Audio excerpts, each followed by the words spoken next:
The painting in room 6. Mara had always been drawn to strange, forgotten things. Antique stores, flea markets, and junk shops were her weekend escape. On a rainy Saturday, she found herself in a cramped little stall at the back of an old market. The air smelled of dust and candle wax.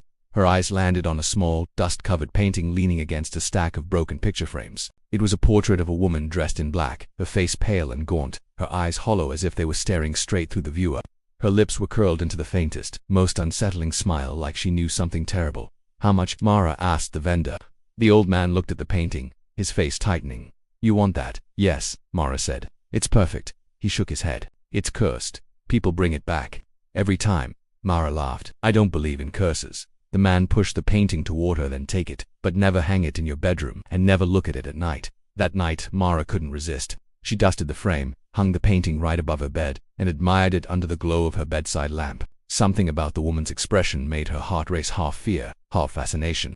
Around midnight, Mara woke to a faint sound. Scratch, scratch, scratch. She sat up, heart pounding, and scanned the room. The sound seemed to be coming from above her. Slowly, she looked up. The woman in the painting was smiling wider now. Mara's breath caught. She turned on the light, but the expression stayed. The scratching stopped. She tried to laugh it off, telling herself it was just her imagination, but she couldn't shake the feeling of being watched. At 3 a.m., the sound returned, louder this time. Scratch, tap, scratch. When Mara opened her eyes, she froze. The woman's hand was no longer painted flat on the canvas. It was pushing against the inside of the frame, the tips of her fingers bending outward like something was stretching the fabric of reality.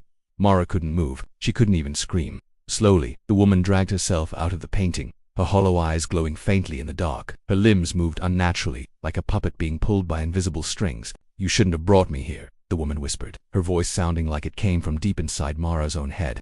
The last thing Mara saw was the woman's pale hand reaching toward her face. The next morning, Mara's neighbors called the landlord after hearing muffled screams all night.